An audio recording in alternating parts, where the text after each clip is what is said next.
Bueno, muy bien, hoy estamos terminando nuestra serie de predicaciones en Nehemías. ¿Cómo les ha parecido esta serie? ¿La han disfrutado? ¿Sí? ¿La han gozado? ¿Hemos aprendido acerca del liderazgo y las cosas que Dios quiere hacer de nuevo? ¿Cierto? Vendrá otra serie, más adelante les diremos cuál es la serie que sigue. Pero hoy es la última predicación de nuestra serie de Nehemías.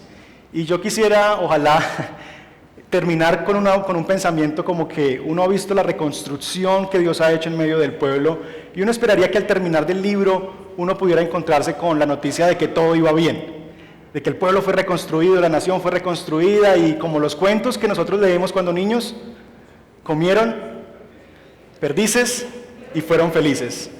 Pero tristemente no es así, ¿cierto? Y esa es una de las cosas más extraordinarias de la palabra de Dios, que la palabra de Dios no esconde sus tristezas, no esconde el corazón del ser humano. Vamos a Nehemías capítulo 13 y mientras ustedes lo tienen ahí,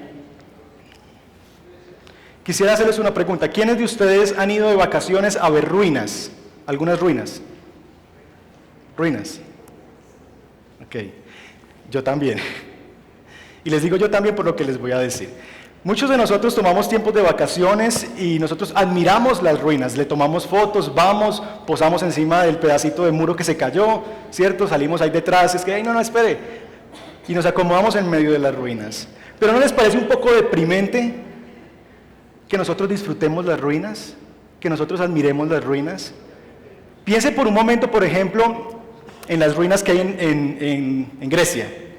Piense, ¿qué pensaría un griego del siglo I, el siglo II primero, que se trasladara hacia el futuro y viniera hoy en día y caminara por las calles de Atenas, por todos esos lugares y viera que la gente está tomándole fotos y riéndose frente a las ruinas de su ciudad? ¿Él también sonreiría? ¿Estaría feliz? No, da tristeza. Y yo pensaba precisamente esta semana, en eso. ¿Qué deprimente es eso? Disfrutar las ruinas, ir a ver las ruinas de otros. Ahora bien, creo que a nosotros nos gustan las ruinas y nuestro corazón le encanta volver a las ruinas. Déjenme darle por lo menos 2 ejemplos de cómo se vive esa realidad hoy en día. A una muchacha, un hombre le partió el corazón y ella sabe el tipo de hombre que le partió el corazón. Y usted aconseja, y como pastor he vivido esa experiencia, pilas, no le conviene, mira esto, mira lo otro, acordate de aquel. Y ella vuelve y lo hace. Hacemos todo lo posible para volver a las ruinas. Personas que caen en el alcohol, en las drogas, con SIDA, ¿ustedes creen que les faltó información sobre las consecuencias que eso podría traer? ¿Ustedes creen que nadie les dijo que eso era peligroso? ¿Usted cree que alguien no les dijo que pilas con eso, que empieza con una copa pero después termina usted dependiendo del alcohol? No, lo sabía, no fue falta de información.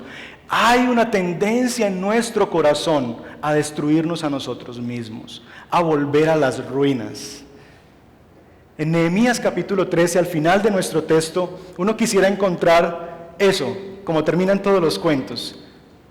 Comieron perdices y fueron felices, pero desafortunadamente no. En Nehemías capítulo 13 tenemos a un pueblo que Dios le ha contado las maravillas, que ellos han conocido las maravillas de Dios, que han sabido por qué la destrucción vino sobre ellos. Un pueblo que está sin muros, destruido, y Nehemías ha venido a reconstruir, a decirle, mire por qué nos pasó esto. Y en el capítulo 1 lo veíamos, por causa del pecado vino la destrucción a ellos.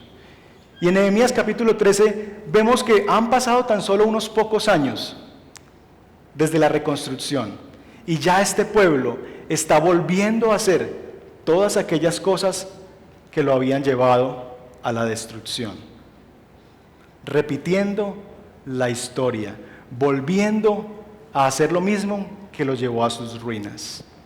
Y es que a nosotros, los seres humanos, nos gustan las ruinas. Y es precisamente esa la necesidad que nosotros tenemos de un mediador, de alguien que venga y nos ayude, porque nosotros mismos, vez tras vez, como el marranito, que por más que usted lo limpie y lo ponga bonito y le ponga un moñito, él va a ir a buscar el lodo. Como el perro, dice Proverbios, que vuelve a su vómito. Así somos los seres humanos.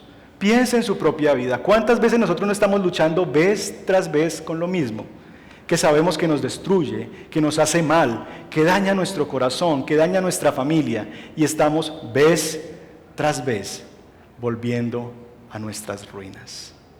Así que al explorar el capítulo 13 de Nehemías, quisiera que miráramos las tres. Estamos trabajando una serie, esa serie se ha denominado y hemos visto que Dios reconcilia, renueva, restaura, pero hoy diremos que vamos a conocer las tres ruinas.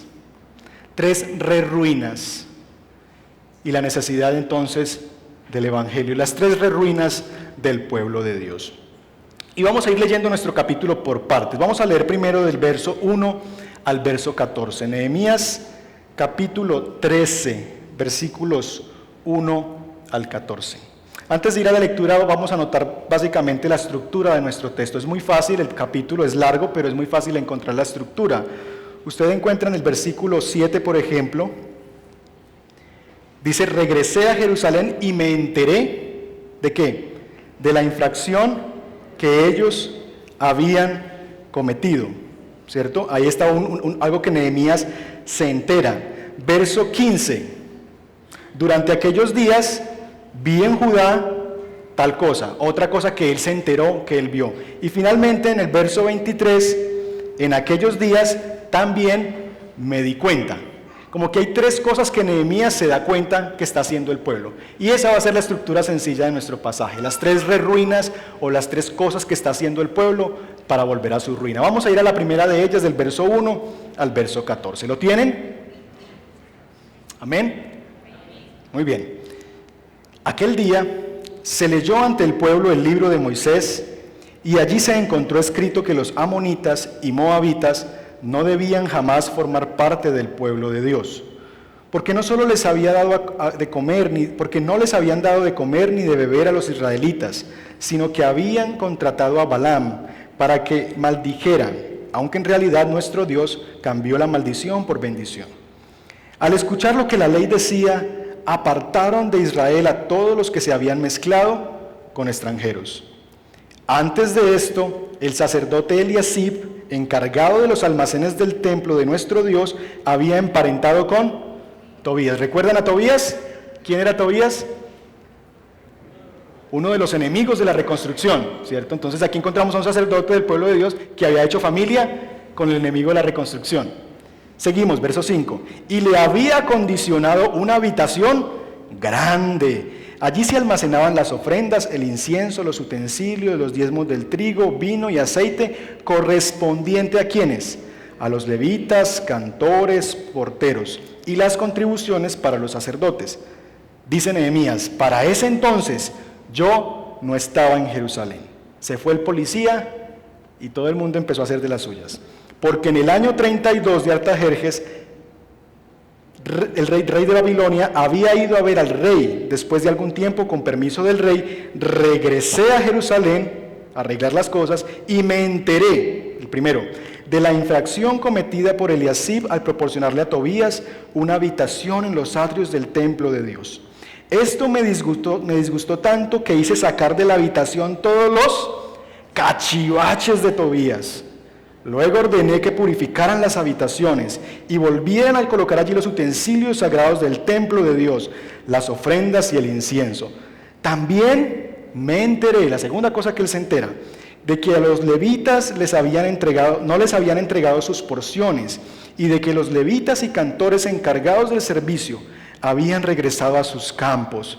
Así que reprendí a los jefes y les dije: ¿por qué están descuidando el templo de Dios?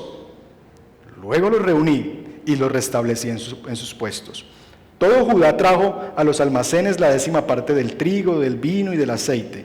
Puse a cargo de los almacenes al sacerdote Selemías, al escriba Sadoc y al levita Pedaías. Como ayudante de ellos nombré a Hanán, hijo de Zacur y nieto de Matanías. Todos ellos eran dignos de confianza y se encargarían de distribuir las porciones entre sus compañeros. Verso 14. Recuerda esto, Dios mío, y favoréceme. No te olvides de todo el bien que hice por tu pueblo. Ahí encontramos las primeras cosas que se va enterando Nehemías. Entonces el texto se construye de la siguiente manera: el pueblo, las murallas han sido reconstruidas, el pueblo ha celebrado. Hace 8 días veíamos el gozo cuando la palabra de Dios se leía, ¿cierto? La gente cantaba, lloraba porque la ley había vuelto a su nación. Ellos estaban felices porque habían sido restaurados, las murallas habían sido reconstruidas. Pero Nehemías, en un punto de la historia, tuvo que irse nuevamente a Babilonia porque el rey lo había mandado a llamar. No nos dice qué tiempo se fue Jeremías, ¿cierto? Por cuánto tiempo se fue. Pero lo que sí nos dice es que él regresó. Y cuando regresa, de nuevo, el desorden. Un pueblo que ha vivido, que se le ha contado el por qué le sucedieron esas cosas a sus padres, y están repitiendo las mismas cosas, haciendo todo lo que los va a llevar a su ruina. 3 cosas hacía el pueblo que ellos sabían que los iba a llevar a la ruina nuevamente. Número 1, versos 1 al 14, lo resumiremos en la siguiente expresión: el pueblo había descuidado lo sagrado. El pueblo había descuidado lo sagrado. Ese es el primer abandono, lo primero que ellos hacen para volver a las ruinas. 2 cosas habían hecho. Lo primero que se nos dice es que había una pérdida de sentido de lo sagrado. Hay una habitación en medio del templo. El templo del Señor era un lugar sagrado donde solamente podían entrar ciertas personas, ¿cierto? Sagrado, se guardaban allí, era un almacén, una bodega.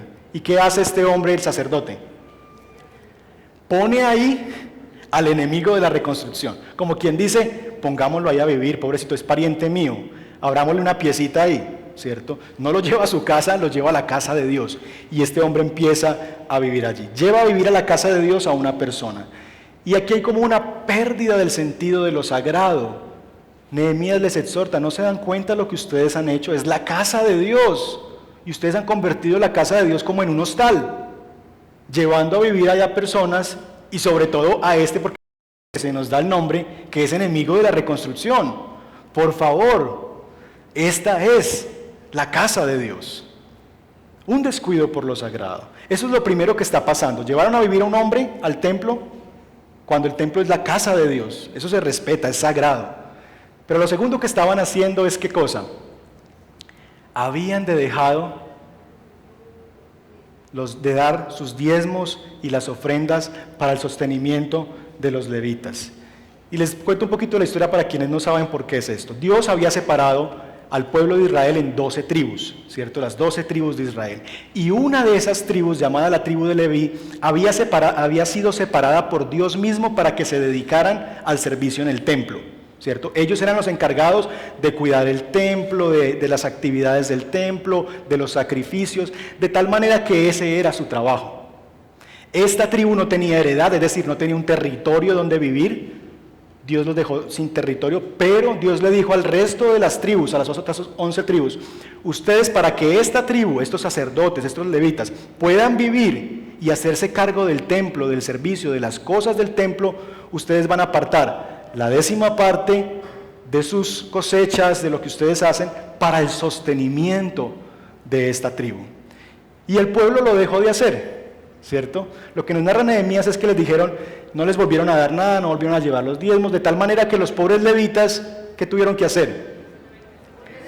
Volver al campo a trabajar. Yo no tengo comidita, mis hijos están muriendo de hambre, yo quiero servir al Señor en el templo, pero mis hijos están muriendo de hambre, así que regresaron al campo a trabajar. De tal manera que había un abandono total del templo de Dios. A nadie le interesaba el templo, un descuido del templo. A nadie le importaba lo que estaba sucediendo en el templo. ¿Cómo trasladamos nosotros ahora eso a nuestra realidad? Puesto que ya no tenemos un templo, como en el Antiguo Testamento. Este lugar es un lugar de reunión, pero este no es un lugar sagrado, donde no podemos tocar las sillas, no se siente ahí, donde hay VIP, porque no se siente aquí, porque aquí solo para el pastor, no lo toquen. No. Ya no tenemos eso, no hay un lugar único donde podamos encontrarnos con Dios. ¿Cómo entonces entendemos qué significará eso de descuidar lo sagrado para nosotros los cristianos del siglo XXI? Yo creo que tiene que ver con las 2 situaciones. Número 1, nosotros vivimos en una sociedad secularizada. ¿Habían escuchado esa expresión? Secularismo, sociedad secularizada. Es la propuesta del posmodernismo. Una sociedad donde se descuide lo sagrado, donde lo sagrado ya no es importante. Todo el mundo quiere hacer desaparecer las instituciones religiosas. Piensa en el plan de ordenamiento territorial por un momento. ¿A dónde quieren llevar a las iglesias cristianas y a todo lo que suene a religión? A las afueras de las ciudades, a las bodegas, lejos, no los queremos en la ciudad, lejos. Todas las trabas que hay aún en la sociedad. A la gente usted le habla de que usted va a la iglesia, y uy, a la iglesia, ¿cierto? Yo no necesito ir a la iglesia para tener una relación con Dios. ¿Te han dicho eso? Yo no necesito esto, yo no necesito aquello, yo tengo a Dios en mi corazón. Hay un descuido, un abandono, un deseo de que desaparezca todo lo que sea o que parezca religión. Hay un deseo de que todo aquello que suene como a religiosidad desaparezca. Eso vivimos en la sociedad actualmente y cada vez más iglesia vamos a vivir eso, cada vez nos van a arrinconar más y vamos a tener que estar atentos, porque a la gente no le va a gustar nada que tenga que ver con religión. Y nosotros hemos vivido en este lugar, en este local, esa situación, ¿cierto? Donde nos han dicho, no pongan esto, no pongan aquello, no digan tal cosa. Y uno dice, pero ¿por qué los demás sí lo pueden hacer? Nosotros no. Simple y llanamente porque no quieren nada que tener que ver con algo que suene religioso, ¿cierto? Y nuestra sociedad es una sociedad secularizada. En los colegios y en las escuelas, en algunos países de Latinoamérica, no sé en Colombia todavía, ya no hay clases de religión. Está prohibido hablar de Dios en cualquier colegio, en cualquier escuela. Aún en las escuelas de trasfondo católico, no se puede hablar de Dios. Entonces, quieren sacar a Dios de las escuelas, quieren sacar a Dios de las universidades, quieren sacar la iglesia de las ciudades. Una sociedad sin nada que tenga que ver con lo sagrado, ¿cierto? Aún quieren convertir las iglesias en que las iglesias se conviertan en cosas de servicio y que finalmente aquí se pueda hacer lo que sea. Que si queremos estar en un lugar estemos dispuestos a prestar esto para lo que sea. Una sociedad secularizada donde lo sagrado ha perdido el sentido. La gente no quiere tener nada que ver con lo sagrado, pero eso no solamente pasa hacia afuera, sino pasa también hacia adentro. ¿No les parece que a nosotros también a veces tenemos como una resistencia entre la religión? Y no nos gustan las cosas que tienen que ver y hemos perdido como el sentido de lo sagrado. Uno lee esta historia de este hombre Tobías que se fue a vivir a la casa. Y yo no sé ustedes, pero lo primero que se me vino a la cabeza, ay, pero pobrecito, de pronto no tenía dónde vivir. Pero qué de malo tiene que le abran un campito en la casa de Dios, ¿cierto? Para que el hombre pueda vivir. Y nosotros también tenemos esa mente ya secularizada, de decir, no, pues es que el pobre hombre no tenía casita. Y nosotros tenemos una resistencia también, aún como iglesia, a todo lo que suene a religiosidad, a religión, ¿cierto? Hemos perdido el gusto, el sentido de lo sagrado. Ya no tenemos reverencia, no nos gusta el templo. No, yo puedo adorar a Dios en mi corazón. Yo soy una oveja virtual de la iglesia. ¿Cierto? He escuchado a varios decirme eso. Yo soy una oveja virtual. Yo me conecto por internet, veo los servicios. Yo no necesito un pastor, yo no necesito un líder, ¿cierto? Para hablar con Dios. Y nosotros a veces tenemos ese lenguaje en nuestra boca. No necesitamos venir a un lugar. Hemos perdido el sentido de lo sagrado, de venir a este lugar y decir, yo me voy a encontrar con Dios, y yo me puedo encontrar con Dios afuera y adentro, pero aquí hay algo especial, me reúno con mis hermanos a adorar al Señor. Una pérdida de sentido de lo sagrado. Y vivimos entonces en el desparpajo, no nos preparamos, no tenemos como una convicción de que yo estoy llegando a un lugar donde está la presencia de Dios. Estamos alabando al Señor con las manos en alto y el otro por allá conversando.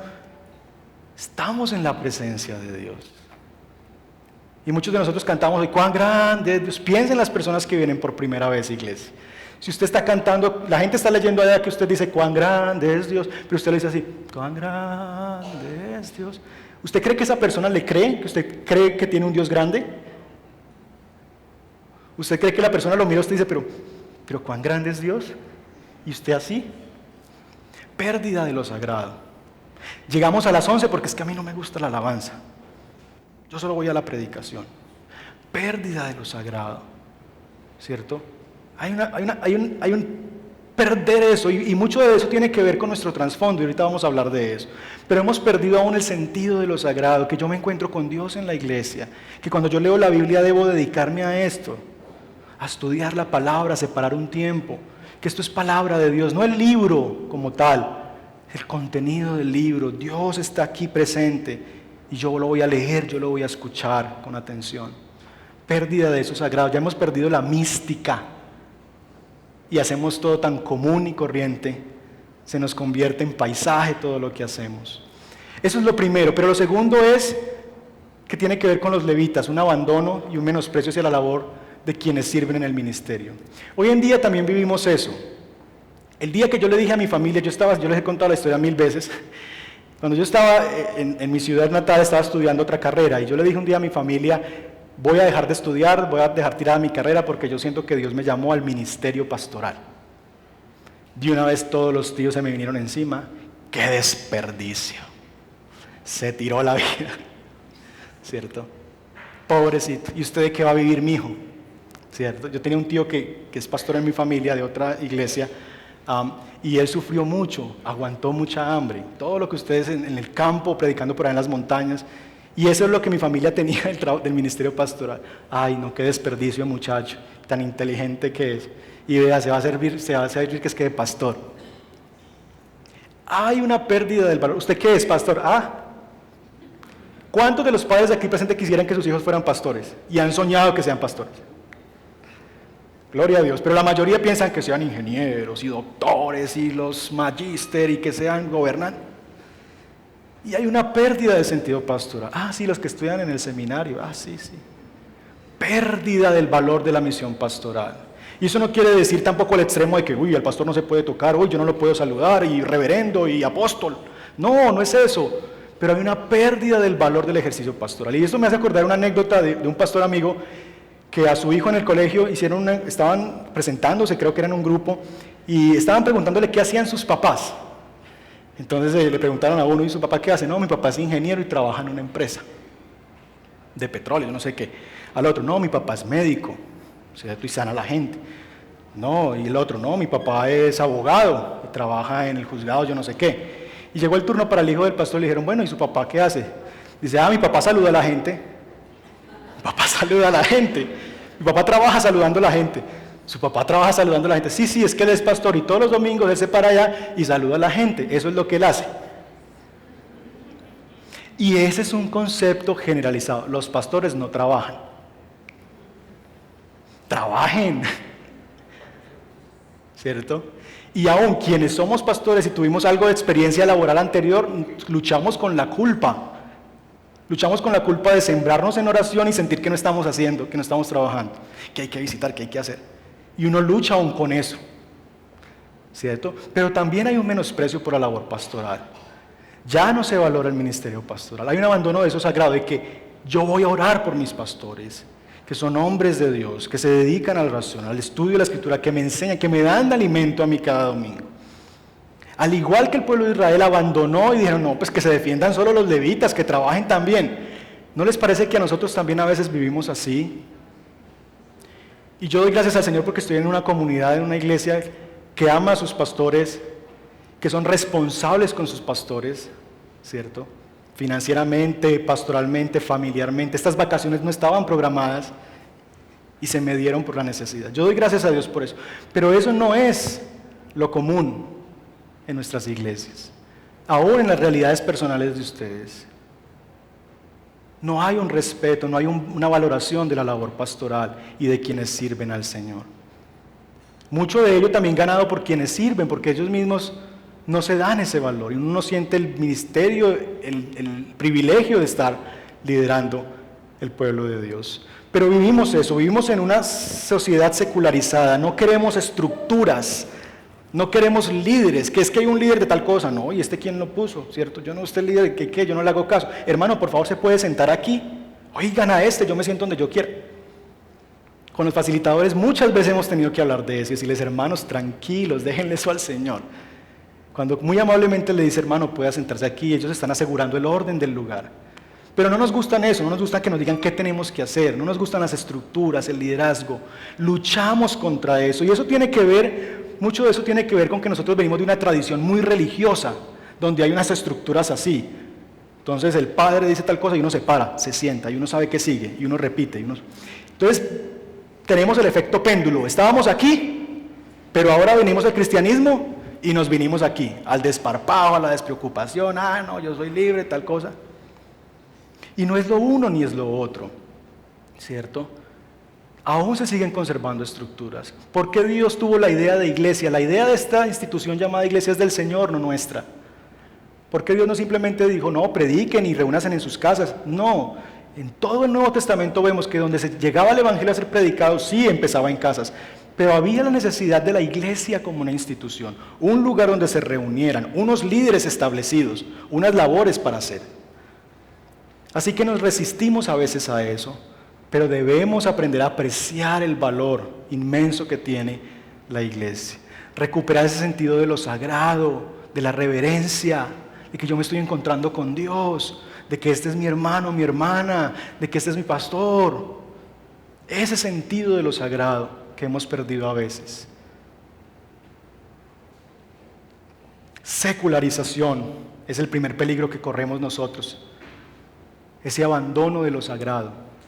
Y el pueblo de Israel estaba viviendo así. ¿Qué importa el templo? Que venga a vivir quien quiera ahí, abrámosle una habitación. ¿Qué importan los levitas? Que vayan y trabajen.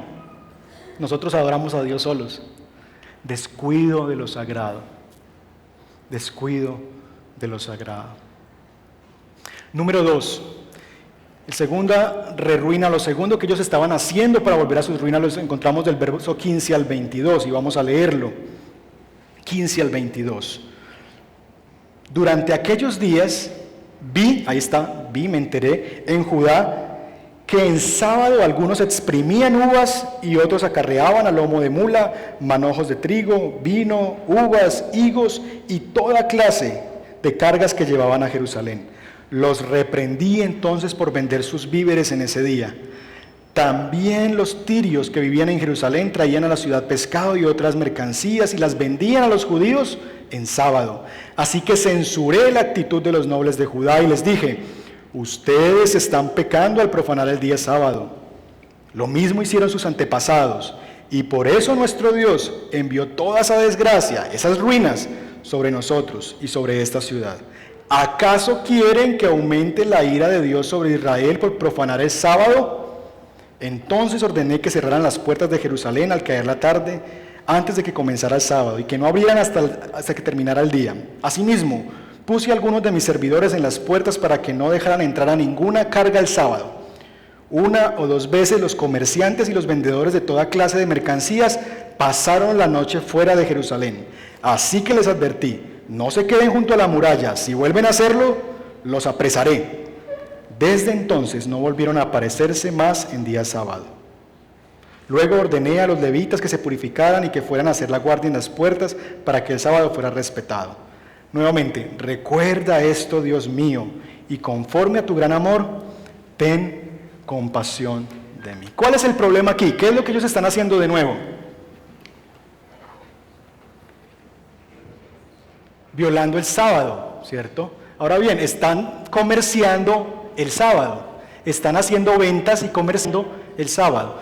Pero ¿qué es el problema de eso? ¿Qué tiene que ver con que lo hicieran el sábado? El sábado era un día que Dios había apartado para él. Y ustedes lo leen en Éxodo 20, no sé si está el texto en Éxodo 20. Éxodo 20 nos dice un poquito por qué. Acuérdate del sábado para consagrarlo. Trabaja 6 días y haz en ellos todo lo que quieras hacer. Es decir, 6 días haga lo que quiera. Venda, comercie, haga esto, haga aquello. Pero el día séptimo, el sábado, será un día de reposo. ¿Para qué? Para honrar al Señor tu Dios. No hagas en ese día ningún trabajo, ni tampoco ni tu hijo, ni tu hija, ni tu esclavo, ni tu esclava, ni tus animales, ni los extranjeros que vivan en tus ciudades. El día sábado, el día de reposo, había sido un día apartado por Dios mismo. Apartado por Dios para que en ese día la gente se dedicara ¿a qué? A honrarlo a Él y a descansar de sus labores. El día sábado había sido instituido como un día de recordatorio de que Dios es el Dios del universo, de que Él es lo más importante, de que el sustento del pueblo no viene porque yo trabaje. Hay un día en que yo no trabajo y Dios me da de comer. Ese era el sentido del día de reposo, que había un día en que Dios era lo principal y que yo paraba de hacer mis labores, paraba mi agenda y me concentraba en Dios. Y este pueblo está obviando esa orden Y lo que le está diciendo a Dios al trabajar en un sábado es una declaración de independencia. Primero están mis agendas. Y si a mí se me quedaron los bananitos, se me van a madurar y se me van a dañar. Qué pena, yo los vendo el sábado. Es una declaración de decir, mi agenda está primero que la tuya. Poco me importa si es sábado, si es viernes, si es miércoles, yo tengo que hacer lo mío. Tengo que vender. Aquí hay que trabajar, ¿cierto? Y el pueblo, y esa es la segunda ruina que el pueblo está volviendo, el pueblo está diciendo a Dios, mi agenda es primero, la tuya puede esperar. Primero mis asuntos, los tuyos pueden esperar. Eso es lo que significa. Piense por un momento, cuando Dios creó, ¿qué fue lo más importante que Dios creó? ¿Qué fue lo último que Dios creó y lo más importante? ¿Ah? El hombre, ¿quiénes dicen que el hombre? Poquitos. Entonces, ¿qué fue lo último que creó? ¿Los demás qué piensan? La mujer. Eso, digan amén, hermanas. Muy bien. Noten, como nosotros leamos Génesis capítulo 1 al 3, va a determinar la forma en que nosotros nos acerquemos a la Escritura. Si yo me acerco a la Biblia creyendo que yo fui lo último que Dios creó y que yo fui lo más importante que Dios creó, ¿quién es el centro? Yo. Pero yo no fui ni lo último que Dios creó ni lo más importante que Dios creó. ¿Sabía eso? Lo último que Dios creó fue un día para Él mismo. Dios, el día séptimo no existía. Dios creó el séptimo día para descansar en Él y para decirle al pueblo, este es un día en que yo les voy a comunicar a ustedes que ustedes no son el centro del mundo. Ustedes me van a honrar en ese día. Así que hermanos, como usted se acerque a la Biblia en Génesis capítulo 1, va a determinar la forma en que usted lee la Biblia. Porque si creemos que nosotros somos lo más importante, así vamos a seguir leyendo la Biblia. Así que el día de reposo se instituyó para eso, como un recordatorio. ¡Ey, paren de sus labores! Porque aquí el más importante soy yo. Él sigue siendo el rey. ¿Cierto? Dios sigue siendo el rey. Así que eso era lo que implicaba no guardar el sábado, una declaración de independencia. ¿Qué problema vivimos nosotros hoy en día con eso?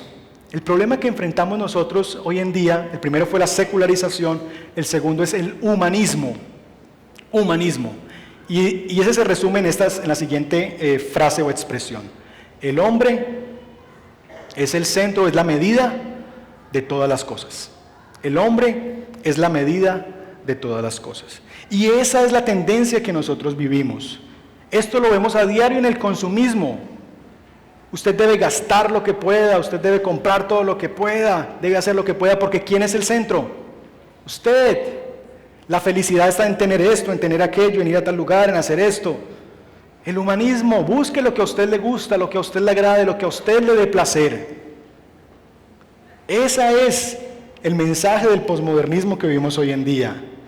Como yo soy lo más importante del mundo, a lo que debo dedicar mi vida es ¿a qué? A mejorar mi vida. Debo esforzarme para asegurar mi vida, mi futuro, para engrandecer mi nombre, para estar más seguro yo. Y en eso vivimos nuestra vida, y el humanismo nos impulsa a eso, de que lo que tú debes dedicar tu vida es a mejorar tus condiciones de vida, a vivir para ti mismo, a hacer todo lo que es mejor para ti. Pero eso es el evangelio. Noten que a veces suena como un discurso cristiano, eso. No, Dios quiere bendecirte, Dios quiere lo mejor para ti, Dios quiere darte esto y aquello.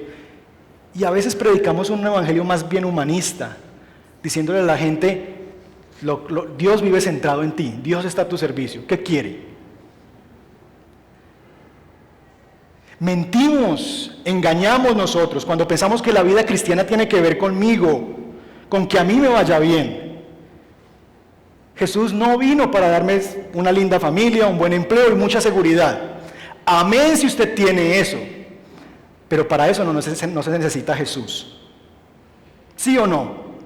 ¿Conoce usted gente que tiene una linda familia, tiene una seguridad financiera y vive bien? Para eso no se necesita Jesús. Nos engañamos cuando pensamos que la vida tiene que ver con eso. Jesús no vino solo para eso. Jesús no vino para eso. Para eso yo no necesito a Jesús. Ese es el Jesús que hemos vendido hoy en día en nuestra sociedad posmoderna. Un Dios que viene a mejorar tus condiciones de vida. Un Dios que existe es para darte a ti. Él es tu siervo, dile qué hacer. Confiésalo, decláralo, ordénale. Casi que es así. Un Dios que está detrás mío diciéndome, bueno, ¿qué quiere hacer? Pídamelo, ¿cierto?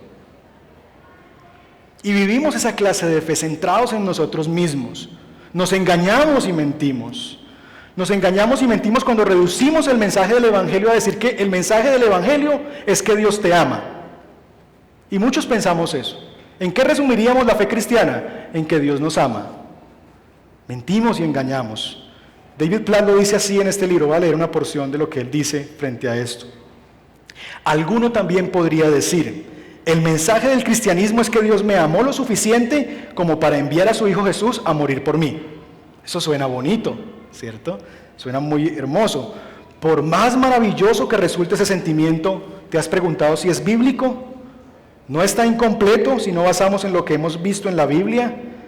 Dios me ama no es la esencia del cristianismo bíblico. Porque si el mensaje del cristianismo es Dios me ama, ¿cuál es el objeto? ¿Cuál es su objeto? Dios me ama, ¿a quién?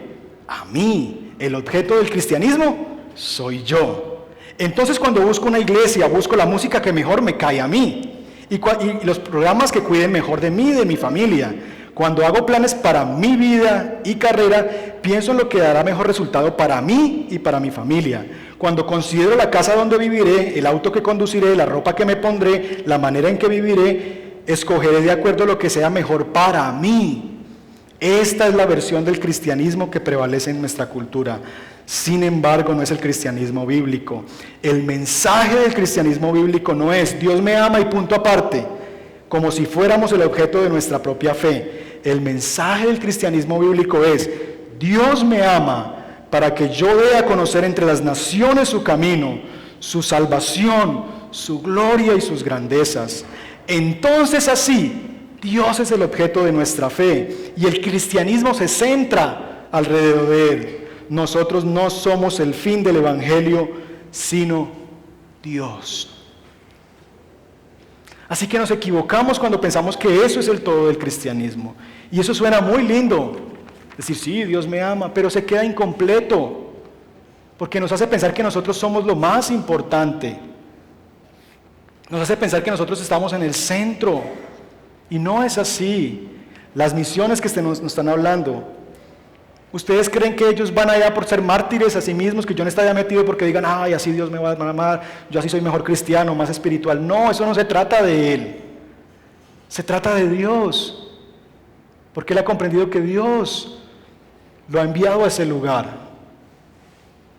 Mentimos y engañamos cuando decimos que amamos a Dios más que a nosotros mismos y no perdonamos. ¿Saben por qué? Porque el perdón no se trata de nosotros. Cuando yo no perdono digo, no, es que eso fue tan difícil para mí, me hizo tanto daño. Estoy centrándome en mí. El perdón no tiene que ver conmigo, el perdón tiene que ver con que tantas cosas me han sido perdonadas. Yo soy un deudor a quien Dios le ha perdonado 100,000 millones de pesos. Y yo soy tan convencido que Dios me ha perdonado a mí esa cantidad de dinero, esas deudas que yo tenía con Él, que aquel hermano me debe 2,000. ¿Qué voy a negarle el perdón al hermano si yo he recibido tanto de Dios? Así que el perdón no es un regalo, no es una dádiva. ¿Qué tan bueno soy yo para perdonar? El perdón es algo que yo devuelvo. Es algo que yo devuelvo. Yo lo recibí del Señor de tantas maneras que yo como te lo voy a negar a ti. Yo lo recibí de tantas formas al Señor, tan pecador que he sido, tantas veces que le he fallado. Piensa que Dios hiciera eso. Ay, no, es que yo me siento tan mal con lo que me hiciste, que me prometiste que iba a hacer tal cosa y no la hiciste. Que dijiste que jamás ibas a volver a hacer esto y lo hiciste. Ay, no, yo me siento muy mal, entonces no. ¿Se imaginan a Dios así diciéndonos eso? Pero nosotros sí lo hacemos con los demás, porque vivimos centrados en nosotros mismos. El perdón no es algo que yo regalo, tan bueno que soy, es algo que yo devuelvo. Yo lo he recibido de Dios, yo te entrego una pequeña parte de todo eso que he recibido a ti. Así que a veces vivimos vidas, ¿no les parece?, muy centradas en nosotros mismos. Una vida, una iglesia centrada en Dios necesitamos. Mentimos también cuando llegamos a pensar que lo más importante en esta iglesia son las personas. Y sí, nos engañamos cuando pensamos que lo más importante que tiene esta iglesia son las personas. No es así. Lo más importante de esta iglesia es Dios. Dios en el centro. Así que esto no tiene que ver conmigo y con los programas y con esto, tiene que ver con Dios mismo. Cómo Dios es glorificado en medio nuestro, cómo exalto el nombre de Dios, cómo hacemos ver a Dios más grande en medio nuestro. Esa es la esencia de nuestra fe cristiana. Estamos hablando de misiones por estos días. Si nosotros nos hacemos a nosotros mismos lo más importante de esta iglesia, lo más importante en el mundo, echaremos a la ruina nuestra misión, arruinaremos nuestra misión, porque entonces nadie va a querer ir, porque no, es que pobre, y mis hijos, y mi familia, y yo, y el trabajo. Si seguimos pensando que esto se trata de nosotros, vamos a echar a la ruina las misiones.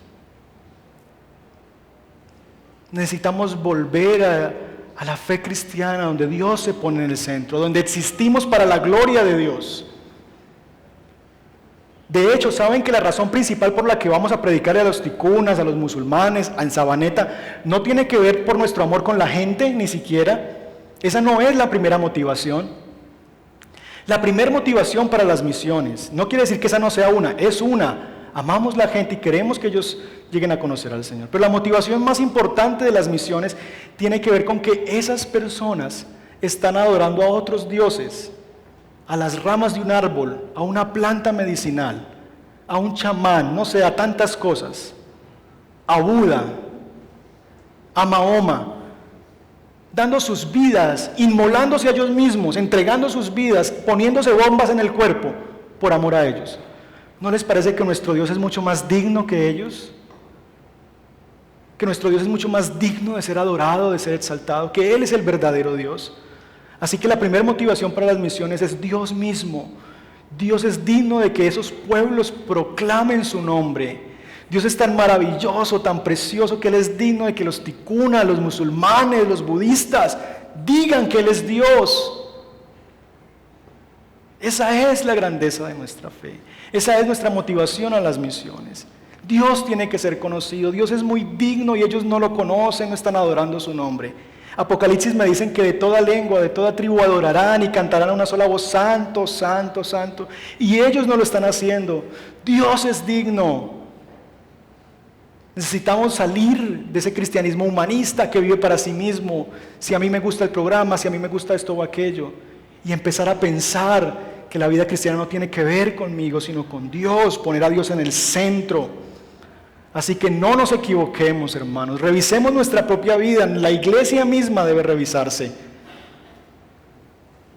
¿Es Dios lo más importante para usted en la práctica, en sus decisiones, o está usted vendiendo mercancía un sábado? Poniendo su agenda primero, que aquí lo que importa soy yo. Esa es la segunda ruina, lo segundo que el pueblo está haciendo para volver a sus ruinas. Y finalmente, la tercera ruina a la que está volviendo el pueblo de Dios, la encontramos en los últimos versículos, versos 23 en adelante. En aquellos días también me di cuenta de que algunos de los judíos se habían casado con mujeres de Asdod, de Amón y de Moab. La mitad de sus hijos hablaban la lengua de Asdod, de otros pueblos, y no sabían hablar la lengua de los judíos. Dejémoslo hasta ahí por el tiempo. Pero básicamente lo que estaba ocurriendo allí son matrimonios mixtos. Los judíos estaban casando con mujeres no judías. Ahora bien, no es que Dios sea racista, esto no tiene que ver con un asunto racista. Ay, Dios sí es racista, solo los judíos. No. Piensa en la historia de Israel por un momento. 3 casos por lo menos. Piensa en Sansón. ¿Qué le pasó a Sansón cuando se unió a una mujer que no era del pueblo de Dios? Se destruyó a sí mismo y trajo la destrucción sobre su nación. Salomón, ¿qué fue lo que le pasó a Salomón? De los reyes más extraordinarios de la historia, pero trajo la ruina a su nación cuando se unió a mujeres paganas. Así que no tiene que ver con el tema del racismo, sino que cada vez que el pueblo de Dios se unía con un pueblo pagano, el pueblo pagano los absorbía a ellos. Como el par de noviecitos, el muchacho que viene a decirme, pastor, es que yo estoy enamorado de una chica, pero no es cristiana, pero yo me la gano para Cristo. Yo la convenzo. Yo casi siempre le digo, más fácil te convence ella o él a vos que vos a ella. Porque nos absorbe la cultura. Así que cuando Dios dice, no se unan en eso, es porque casi siempre que el pueblo de Dios se unía con estos pueblos, terminaban haciéndolo de ellos, mezclándose con ellos, adorando a sus dioses, derribando al Dios verdadero y colocando altares en el pueblo. Esta tercera ruina se ve en nuestros días como lo que llamamos el sincretismo. Sincretismo. Y sincretismo define la mezcla de muchas cosas. Déjeme ponerle rápidamente un ejemplo del sincretismo religioso. En la España colonial, cuando los españoles vinieron a colonizarnos, también nos trajeron la religión católica. Y una de las cosas que trajeron fue el santoral católico. Y para los indígenas fue muy fácil absorber el santoral católico, porque ellos también tenían escalas de dioses. Ellos tenían dioses, diferentes dioses a los cuales ellos le pedían. Así que cuando ellos escucharon que habían otros dioses de los españoles, simplemente, cambiémosles el nombre, ¿cierto? Entonces ya no se va a llamar Chuchuclán, sino se va a llamar San José, y ya no se va a llamar Titicú, sino se va a llamar yo no sé qué cosa. Cambiemos los nombres, pero sigue siendo lo mismo. Notan una mezcla. Sigo teniendo mis convicciones indígenas grabadas en mi corazón y simplemente les pongo el nombre. Un ejemplo que cuentan los misioneros muy interesante sobre esto es el siguiente. Había una vez un misionero español enseñándole a los indígenas acerca de dos temas muy importantes, el bautismo, ¿cierto? Y de que ellos no deberían comer cerdo, ¿cierto? Porque el cerdo era malo. Entonces le estaba explicando, no, usted debe cambiarse su nombre, porque el nombre que usted tiene invoca a dioses. Ustedes deben tener nombres cristianos. Por ejemplo, usted se debe llamar Pedro, usted se debe llamar José, usted se debe llamar Juan, ¿cierto? Y por otro lado les enseñaba, ustedes no deben comer cerdo porque el cerdo es inmundo. El misionero se fue, terminó su lección de escuela bíblica ese día, dio la espalda. Como a los 10 minutos regresa y ve que en el borde del río estaban los indígenas llevando un marranito al río. ¿Qué están haciendo con ese marranito? No, misionero, es que como usted nos dijo que el marrano era inmundo, ¿cierto? Entonces ella no se va a llamar marrano, se va a llamar Mateo, ¿cierto? Entonces noten, las mismas convicciones en el corazón de ellos no habían cambiado sus creencias, pero si toca hacerlo así, lo mezclamos, eso no hay problema, lo bautizamos, ¿cierto? Nosotros vivimos ese sincretismo también en nuestras iglesias, nosotros vivimos eso. Piense, por ejemplo, en el siguiente caso que me pasó la semana antepasada. Voy a una tienda el martes en la noche y veo que el señor de la tienda está escuchando a Jesús Adrián Romero. Y me llamó la atención, entonces yo le pregunté al señor, ¿a usted le gusta la música cristiana? ¿Usted es cristiano? Me dice, sí, por supuesto, hermano, a mí me encanta, y a mí me encanta la música cristiana. Y yo, qué bueno. 2 días después vuelvo a la misma tienda y está sonando el serrucho. Y serrucho. Y yo me quedo mirando al Señor como diciéndole, no hay ningún problema, yo escucho música cristiana, pero yo también le jalo al serrucho. Eso es sincretismo, una vida mezclada, aún sin ser consciente de que lo uno es imposible que esté con lo otro, que si yo afirmo lo uno, es imposible afirmar lo otro. El sincretismo es cuando yo pienso que esas dos cosas pueden vivir juntas. Vivimos ese sincretismo nosotros, muchos de nosotros vivimos eso. Teología de la prosperidad es sincretismo. La doctrina del mundo que nos dice lo que usted debe hacer es conseguir mucho dinero.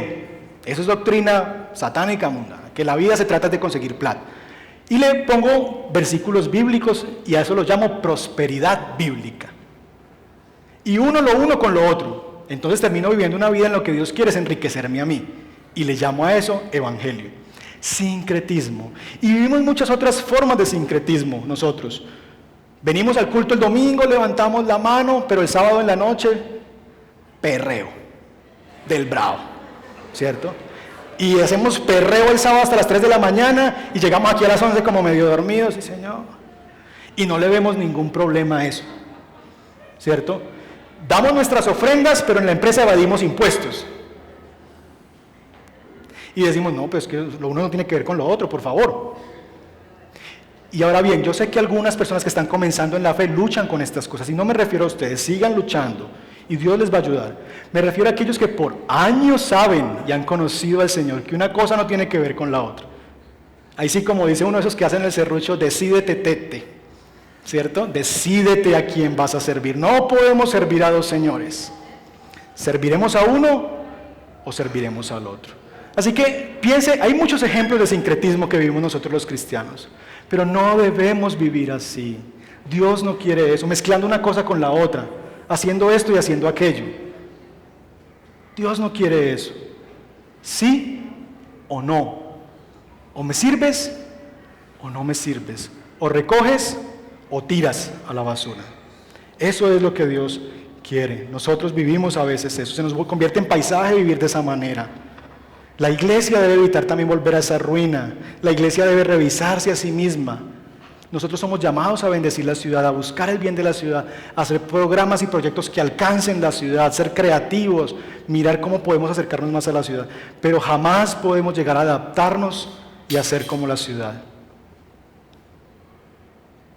Eso es lo que tenemos que hacer. Y el libro termina aquí. Y el sabor que queda al terminar Nehemías es un sabor de desazón. Y yo creo que la pregunta que le queda a uno es, bueno, ¿y cuándo Nehemías viene y reforma todo, arregla las cosas y como que todo vuelve a estar bien? Pero uno se pregunta, ¿cuándo volverán a hacer lo mismo estos? ¿Cierto? ¿Cuándo volverán otra vez a sus ruinas? Uno como que ya espera que eso va a volver a pasar. Y termina con ese sentimiento de desazón, de que finalmente ellos van a hacer lo mismo. Pero saben, Nehemías hace dos cosas muy importantes. Nehemías sabe en su corazón que el pueblo lo va a volver a hacer, pero no por eso se queda cruzado de brazos, sino que él va y reforma otra vez, y él hace lo que puede hacer. Nuestro mundo cada vez irá peor, hermanos. Nuestra ciudad cada vez irá peor. Pero no por eso nos podemos sentar aquí a decir, no, ¿para qué? Si es que vea, cada vez está peor. No. Dios nos llama a seguir buscando el bien de la ciudad, a seguir haciendo lo que esté en nuestras manos para bendecir la ciudad. Número 1. Y número 2, Nehemías ha entendido algo muy importante, que yo a veces dudo si lo entendió o no. Y es que el problema de la ciudad no está en sus muros caídos. Yo creo que Nehemías al final se da cuenta. Yo pensé que era la muralla por lo que el pueblo estaba así de mal. Pero yo creo que Nehemías termina pensando, ¿saben una cosa?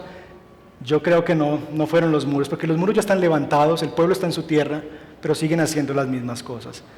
Porque lo que las personas necesitan que se reconstruya es su corazón, sus propias vidas. Y eso lo entiende Nehemías. Y saben una cosa, el Evangelio viene a nosotros a comunicarnos eso, a decirnos a usted y a mí que yo estoy en ruinas, que mi vida está en ruinas. Pero que si yo vengo a Jesús, si yo creo en su obra, si yo creo en su sacrificio en la cruz, Él puede tomar esas ruinas que yo he convertido en mi vida, haciendo vez tras vez lo mismo, haciendo lo que yo sé que me va a llevar a la destrucción, capturado en este vicio, en esta ansiedad, en esta relación que yo sé que me va a dañar. Él puede venir y traer esas ruinas y hacer de ellas unas ruinas gloriosas, restaurarlas, hacernos de nuevo como el alfarero que coge el barro y lo hace de nuevo. Ese es el mensaje del Evangelio. Jesús no vino para salvar a los sanos, Jesús vino para salvar a los enfermos, a quienes de ustedes y yo estábamos destruidos, enfermos, dañados, con necesidad de un Salvador. Esa es la obra del Evangelio. Para eso vino Jesús, nuestro reconstructor, nuestra reconciliación, nuestro reconciliador. El Evangelio es el anuncio de que Jesús se arruinó a sí mismo. Noten la paradoja del Evangelio. Nuestro Dios, nuestro Jesús, nuestro Salvador, se arruinó a sí mismo. Él se entregó en la cruz para que su cuerpo fuera molido, la lanza atravesara su costado, los clavos, su cuerpo destruido, arruinado, para que en la ruina de Jesús nosotros encontremos esperanza de ser reconstruidos. ¿Saben por qué? Porque al tercer día nuestro Salvador tomó esas ruinas de su cuerpo, molido por los pecados, corrió la piedra que estaba en el sepulcro y salió y resucitó. Y nos da esperanza de que si aún Él, de las ruinas de la misma muerte, se levantó, ¿cómo no va a poder hacerlo con nosotros, hombres y mujeres que estamos arruinados y arruinando nuestras propias vidas? Ese es el mensaje del Evangelio que proclamamos, a un Jesús que quiere reconstruir nuestro corazón. Y Dios tiene un plan para la ciudad, y Dios tiene un plan para este apartamento modelo llamado iglesia. Dios quiere construirnos a nosotros como un cuerpo fuerte y poderoso, pero eso se dará en la medida en que nosotros reconozcamos que es su obra. No soy yo, es su obra en nuestro corazón. Amén. Vamos a orar y yo quiero que usted cierre sus ojos y vamos a orar para terminar. Perdónenos que nos hemos pasado hoy del tiempo, teníamos muchas cosas y me emocioné. Pero vamos a orar al Señor y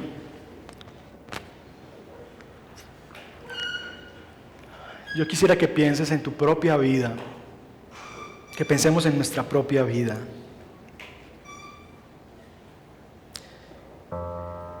Si usted ha sido permeado o está haciendo alguna de estas cosas que usted sabe que finalmente lo va a llevar a la ruina, usted ha perdido el sentido de lo sagrado, poco le importa lo que pase con el templo, con la iglesia, poco le importa si la iglesia está haciendo algo o no, las misiones poco le interesa a usted saber si los ticunas conocen el evangelio o no, o simplemente es un interés que no le alcanza para usted hacer algo, sino simplemente, ay sí, qué tan bueno sería. Y usted ha perdido como un sentido de lo sagrado, de que lo que hacemos al predicar el evangelio es algo poderoso, extraordinario, que es eso lo que cambia el mundo y las personas y los corazones. Que usted le pida perdón al Señor, porque eso lo va a llevar a la ruina si sigue viviendo de esa manera, creyendo que usted no necesita la iglesia, que usted no necesita estructuras, que usted no necesita liderazgo, que usted no necesita a nadie, que usted puede tener a Dios en su corazón y tener una relación con Él a solas. No se crea esa mentira, no se engañe, pídale perdón al Señor y dile: Señor, yo necesito, porque la iglesia fue idea tuya, no mía. Señor, perdóname, tal vez porque usted también está viviendo el humanismo cristiano y viviendo la vida para usted mismo y tomando sus decisiones en tanto si usted puede tomarlas o no. Y lo que define sus decisiones es si yo puedo y no tanto si Dios quiere o no. Que usted ha vivido su vida centrada en sí mismo, dándose placer a sí mismo. Que usted quiere que la iglesia le satisfaga sus necesidades y haga los programas que usted quiere. Arruinaremos nuestra razón de ser como iglesia si seguimos pensando que nosotros existimos para nosotros mismos. Este no es un club social donde nos mantenemos unos a otros, donde qué chévere venir. Nosotros somos más bien un ejército donde Dios nos trae, nos capacita, nos llena de fuerzas, de sus palabras, nos sana el corazón, nos bendice para bendecir a otros, no para quedarnos con eso. No podemos vivir centrados en nosotros mismos, Señor, creyendo que somos el fin último de las cosas. Tenemos que multiplicar tus palabras, tu amor a otros, para que ellos también digan que tú eres digno, y al igual que yo hoy te diga que tú eres santo y poderoso, porque tú eres digno, Dios. Sácanos del centro y ponte tú en el centro, Señor, de nuestra vida, de nuestra iglesia, Padre.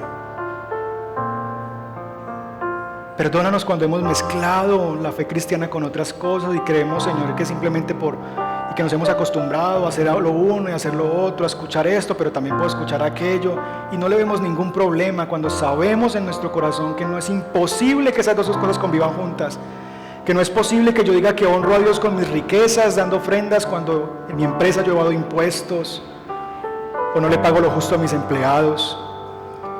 Cuando digo que adoro a Dios y vengo cada domingo a levantar mis manos y el sábado de la noche estoy en perreo, bailando cosas que no son, denigrando de las mujeres y de tantas cosas más, Señor. Señor, ayúdanos a salir de eso, que no vivamos esas mezclas, que seamos uno para ti, Jesús. Yo siento que aquí hay personas que sienten que su vida está arruinada, que usted siente que su vida está en ruinas, o que usted está haciendo todo lo que usted sabe en su corazón que lo va a llevar a la ruina, que todavía no ha llegado, pero usted sabe que está hilando muy delgado, que está jugando con fuego, porque usted sabe que finalmente eso que está haciendo lo va a llevar a la ruina. Yo quisiera invitar a esas personas que oren al Señor con todo su corazón y que le digan al Señor: Señor, yo me arrepiento de mi pecado y tú hoy me has hablado y yo no quiero dejar pasar tu voz. Hemos hablado de reconstruir la ciudad y del plan que tú tienes, pero yo primero necesito que tú me reconstruyas a mí, que el evangelio venga, que las ruinas de Jesús en la cruz, que Él mismo se reconstruyó al resucitarse, al resucitar al tercer día, vengan y me den vida en medio de mi muerte, en medio de mi propia destrucción. Porque busco mi propia ruina y sé que lo que estoy haciendo me va a llevar a la perdición. Porque me gustan las ruinas y a mi corazón le gusta vivir en las ruinas. Porque le tomo fotos y sonrío en las ruinas. Perdóname, Jesús. Y esta es mañana de arrepentimiento, de volvernos al Señor y decirle: Señor, perdóname, me vuelvo a ti, reconstrúyeme tú, haz de mis ruinas algo glorioso, poderoso en ti, hazme de nuevo.